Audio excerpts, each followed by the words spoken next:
Assalamualaikum warahmatullahi wabarakatuh. Halo teman-teman semua, perkenalkan nama saya Nisa Madaniah dengan NIM 2012-184 dari kelas PAI 5B kelompok 10. Di sini saya akan menjelaskan tentang pengembangan komponen strategi dalam kurikulum. Video pembelajaran ini dibuat untuk memenuhi tugas pada mata kuliah pengembangan kurikulum PAI berbasis literasi dengan dosen pengampu yaitu Ibu Helna Nelis MPD. Baiklah, langsung saja kepada materi. Pengembangan komponen strategi dalam kurikulum. Di sini yang akan saya bahas ada 4 submateri. Yang pertama, pengertian strategi pembelajaran. Yang kedua, jenis-jenis model strategi, pendekatan, metode, dan media pembelajaran. Yang ketiga, langkah-langkah memilih strategi, model, metode, dan media pembelajaran. Yang keempat, macam-macam metode pembelajaran aktif dalam pembelajaran PAI. Baiklah, untuk materi yang pertama yaitu ada pengertian strategi pembelajaran. Strategi yang diterapkan dalam kegiatan pembelajaran disebut dengan strategi pembelajaran. Strategi merupakan usaha untuk memperoleh kesuksesan dan keberhasilan dalam mencapai tujuan. Pembelajaran adalah upaya pendidik untuk membantu peserta didik melakukan kegiatan belajar. Strategi pembelajaran merupakan rencana tindakan atau rangkaian kegiatan termasuk penggunaan metode dan pemanfaatan berbagai sumber daya atau kekuatan dalam pembelajaran yang disusun untuk mencapai tujuan tertentu, yakni tujuan pembelajaran. Berikut beberapa pendapat para ahli berkaitan dengan pengertian strategi pembelajaran.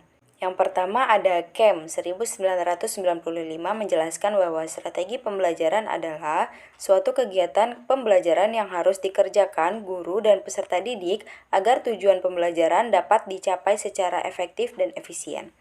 Untuk yang kedua yaitu ada dari Gerlach dan Eli menjelaskan bahwa strategi pembelajaran merupakan cara-cara yang dipilih untuk menyampaikan materi pembelajaran dalam lingkungan pembelajaran tertentu. Nah, untuk yang kedua yaitu ada Gerlach dan Eli menjelaskan bahwa strategi pembelajaran merupakan cara-cara yang dipilih untuk menyampaikan materi pembelajaran dalam lingkungan pembelajaran tertentu. Selanjutnya dijabarkan oleh mereka bahwa strategi pembelajaran dimaksud meliputi sifat, lingkup, dan urutan kegiatan pembelajaran yang dapat memberikan pengalaman belajar kepada peserta didik. Nah, untuk pendapat yang ketiga yaitu dari Cropper dalam Wiryawan dan Nur Hadi. 1998 mengatakan bahwa strategi pembelajaran merupakan pemilihan atas berbagai jenis latihan tertentu yang sesuai dengan tujuan pembelajaran. Nah, materi yang selanjutnya atau materi yang kedua yaitu jenis model, strategi, pendekatan, metode, dan media pembelajaran. Yang pertama yaitu ada jenis-jenis strategi pembelajaran. Dari jenis-jenis itu terdapat beberapa. Yang pertama ada strategi pembelajaran langsung atau direct instruction. Strategi pembelajaran langsung merupakan strategi yang kadarnya berpusat pada gurunya paling tinggi dan paling sering digunakan. Pada strategi ini termasuk di dalamnya metode-metode ceramah, pernyataan didaktik, pengajaran eksplisit, praktek dan latihan, serta demonstrasi. Untuk yang kedua yaitu ada strategi pembelajaran tidak langsung atau indirect instruction. Pembelajaran tidak langsung ini memperhatikan bentuk keterlibatan siswa yang tinggi dalam melakukan observasi, penyelidikan, penggambaran inferensi berdasarkan data atau pembentukan hipotesis. Nah, dalam pembelajaran tidak langsung ini peran guru beralih penceramah menjadi fasilitator, pendukung, dan sumber personal atau research person. Nah, untuk yang ketiga yaitu ada strategi pembelajaran interaktif atau interactive instruction. Strategi pembelajaran interaktif merujuk kepada bentuk diskusi dan saling berbagi di antara peserta didik. Strategi pembelajaran interaktif dikembangkan dalam rentang pengelompokan dan metode-metode interaktif. Di dalamnya terdapat bentuk-bentuk diskusi kelas, diskusi kelompok kecil, atau pengerjaan tugas per kelompok dan kerja sama siswa secara berpasangan. Untuk yang keempat yaitu ada strategi pembelajaran melalui pengalaman atau experiential learning. Strategi belajar ini melalui pengalaman menggunakan bentuk sequence induktif, berpusat pada siswa dan berorientasi pada aktivitas. Penekanan dalam strategi belajar melalui pengalaman adalah pada proses belajar dan bukan hasil belajar. Untuk strategi yang kelima yaitu strategi pembelajaran mandiri. Belajar mandiri merupakan strategi pembelajaran yang bertujuan untuk membangun inisiatif individu, kemandirian, dan peningkatan diri. Fokusnya adalah pada perencanaan belajar mandiri oleh peserta didik dengan bantuan guru.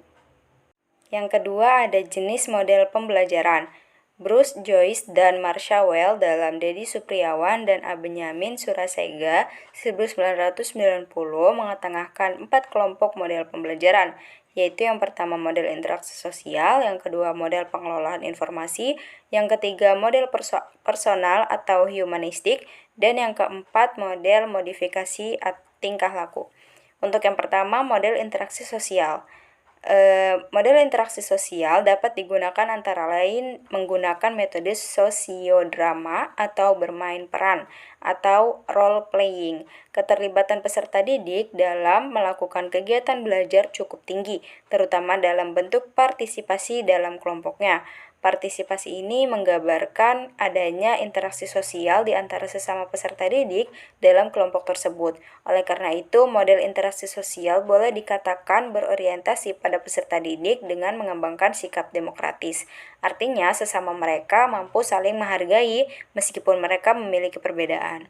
Nah, untuk yang kedua yaitu ada model pengelolaan informasi. Menurut Gagné, dalam pembelajaran terjadi proses penerimaan informasi yang kemudian diolah sehingga menghasilkan keluaran dalam bentuk hasil belajar. Dalam pemrosesan informasi, terjadi adanya interaksi antara kondisi-kondisi internal dan kondisi-kondisi eksternal individu. Kondisi internalnya yaitu keadaan dalam diri individu yang diperlukan untuk mencapai hasil belajar dan proses kognitif yang terjadi dalam individu tersebut. Sedangkan kondisi eksternal adalah rangsangan dari lingkungan yang memengaruhi individu dalam proses pembelajaran. Untuk model yang ketiga yaitu ada model personal. Rumpun model personal bertolak dari pandangan kedirian atau selfhood dari individu. Penggunaan model-model pembelajaran dalam rumpun personal ini lebih memutuskan perhatian pada pandangan perseorangan dan berusaha menggalakkan kemandirian yang produktif, sehingga manusia menjadi semakin sadar diri dan bertanggung jawab atas tujuannya. Menurut Carl Roger, manusia dilahirkan dengan potensi menuju mengejar kesempurnaan. Jadi, pembelajaran merupakan naluri manusia. Bahan pembelajaran yang bermakna dan selaras dengan tujuan pembelajaran akan mendorong peserta didik ikut aktif dalam proses pembelajaran dan dianggapnya sebagai pembelajaran yang berkesan. Untuk model yang terakhir yaitu model sistem perilaku atau behavior. Model behavior menekankan kepada perubahan perilaku tampak dari peserta didik sehingga konsisten dengan dirinya. Model ini lebih menekankan pada aspek perubahan perilaku psikologis dan perilaku yang tidak dapat diamati. Karakteristik model ini adalah penjabaran tugas-tugas yang harus dipelajari peserta didik lebih efisien dan berurutan. Untuk yang ketiga ada pendekatan pembelajaran. Istilah pendekatan berasal dari bahasa Inggris approach yang memiliki beberapa arti, diantaranya diartikan dengan pendekatan. Dalam dunia pengajaran, kata approach lebih tepat diartikan a way of beginning something atau cara memulai sesuatu. Oleh karena itu, istilah pendekatan dapat diartikan sebagai cara memulai pembelajaran. Menurut Philip R. Wallace, 1992, pendekatan pembelajaran dibedakan menjadi dua bagian, yaitu pendekatan konservatif dan pendekatan liberal. Pendekatan konservatif memandang bahwa proses pembelajaran yang dilakukan sebagaimana umumnya guru mengajarkan materi kepada siswanya. Guru mentransfer ilmu pengetahuan kepada siswa, sedangkan siswa lebih banyak sebagai penerima. Sedangkan pendekatan liberal adalah pendekatan pembelajaran yang memberi kesempatan luas kepada siswa untuk mengembangkan strategi dan keterampilan belajarnya sendiri. Untuk yang keempat, yaitu metode pembelajaran. Metode pembelajaran menjadi salah satu unsur dalam strategi pembelajaran. Unsur seperti sumber belajar, kemampuan guru dan siswa, media pendidikan, materi pengajaran, organisasi, waktu tersedia, kondisi kelas, dan lingkungan merupakan unsur-unsur yang mendukung strategi pembelajaran. Terdapat beberapa metode pembelajaran yang dapat digunakan untuk mengimplementasikan strategi pembelajaran. Di antaranya yang pertama yaitu ceramah, kemudian demonstrasi, diskusi, simulasi, laboratorium, pengalaman lapangan, brainstorming, debat, simposium, dan lain sebagainya. Untuk yang kelima yaitu ada media mengajar. Media mengajar merupakan segala macam bentuk perangsang alat yang disediakan guru untuk mendorong siswanya belajar. Rontri mengelompokkan media mengajar menjadi 5, yaitu interaksi insani, realita, piktorial, simbol tertulis, dan rekaman suara. Untuk yang pertama yaitu ada interaksi insani. Media ini merupakan komunikasi langsung antara 2 orang atau lebih. Interaksi insani dapat berlangsung melalui komunikasi verbal atau non-verbal. Komunikasi yang bersifat verbal memegang peranan penting terutama dalam perkembangan segi kognitif siswa.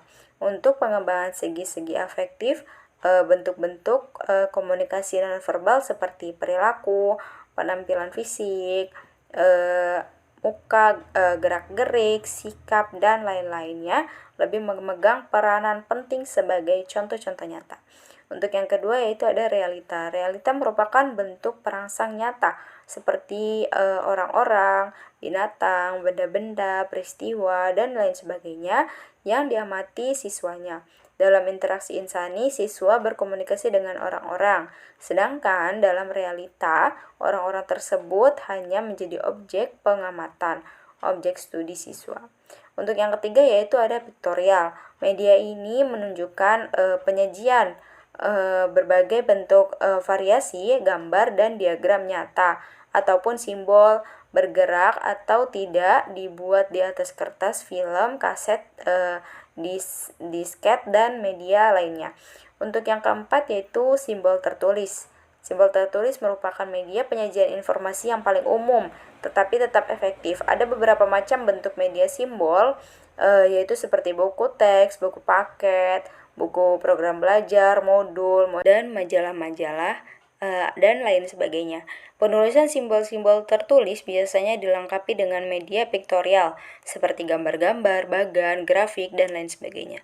Untuk yang kelima yaitu ada rekaman suara.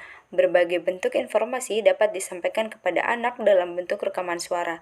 Rekaman suara dapat disajikan secara tersendiri atau digabung dengan media piktorial.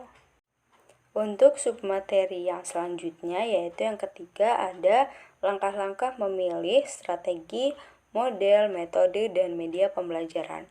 Untuk langkah yang pertama yaitu ada langkah-langkah dalam memilih strategi pembelajaran, yaitu yang pertama kesesuaian dengan tujuan instruksional yang hendak dicapai, yang kedua kesesuaian dengan bahan bidang studi yang terdiri dari aspek-aspek pengetahuan, keterampilan, sikap, dan nilai. Untuk yang ketiga yaitu ada strategi pembelajaran itu mengandung seperangkat kegiatan pembelajaran yang mungkin mencakup penggunaan beberapa metode pengajaran yang relevan dengan tujuan dan materi pembelajaran. Untuk yang keempat yaitu kesesuaian dengan kemampuan profesional guru yang bersangkutan terutama dalam rangka pelaksanaannya di kelas.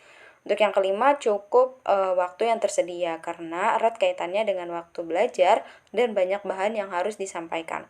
Untuk yang keenam yaitu ada kesediaan unsur penunjang, khususnya media instruksional yang relevan dan peralatan yang memadai. Untuk yang ketujuh, suasana lingkungan dalam kelas dan lembaga pendidikan secara keseluruhan. Dan untuk yang terakhir, jenis-jenis kegiatan yang serasi dengan kebutuhan dan minat siswa, karena erat kaitannya dengan tingkat motivasi belajar untuk mencapai tujuan instruksional. Yang selanjutnya yaitu ada langkah-langkah dalam menentukan model pembelajaran. Nah, langkah yang pertama yaitu kesesuaian model pembelajaran dengan karakteristik pasangan KD pada KI 1 dan atau KD pada KI 2 yang dapat mengembangkan kompetensi sikap dan sesuai materi pembelajaran dengan tuntutan pada pasangan KD pada KI 3 dan atau KD pada KI 4 untuk mengembangkan kompetensi pengetahuan dan atau keterampilan. Untuk yang kedua yaitu ada kesesuaian model pembelajaran dengan indikator pencapaian kompetensi atau IPK yang dikembangkan dari KD. Untuk yang ketiga, kesesuaian model pembelajaran dengan tujuan pembelajaran yang spesifik dalam mengembangkan potensi dan kompetensi. Untuk yang kelima, kesesuaian model pembelajaran dengan karakteristik dan modalitas siswa dan sarana pendukung belajar lainnya. Yang kelima, penggunaan model pembelajaran disesuaikan dengan pendekatan yang akan digunakan. Yang keenam, kesesuaian dengan tuntutan dimensi pengetahuan. Dan yang ketujuh, yaitu kesesuaian penilaian hasil belajar dengan model pembelajaran dan atau metode pembelajaran. Untuk yang ketiga ada langkah-langkah memilih metode pembelajaran. Nah, langkah yang pertama yaitu pahami materi yang ingin dijelaskan. Langkah kedua, tentukan tujuan pembelajaran. Langkah ketiga, pahami karakteristik siswa. Langkah keempat, pilih alternatif metode pembelajaran yang sesuai dengan materi dan karakteristik domina. Langkah yang kelima, dalam satu kali pertemuan, terapkan beberapa metode pembelajaran. Langkah yang keenam, perhatikan respon siswa. Dan langkah yang ketujuh, lakukan evaluasi. Untuk yang terakhir yaitu ada langkah-langkah dalam memilih media pembelajaran menurut Sujana 1990. Yaitu yang pertama, ketepatan media dengan tujuan pengajaran. Yang kedua, dukungan terhadap isi bahan pelajaran. Yang ketiga, kemudahan memperoleh media. Yang keempat, keterampilan guru dalam menggunakannya. Yang kelima, tersedia waktu untuk menggunakannya. Dan yang keenam, sesuai dengan taraf berpikir anak. Untuk submateri yang terakhir yaitu macam-macam metode pembelajaran aktif dalam pembelajaran PAI. Nah, macam-macamnya itu yang pertama ada strategi inquiry.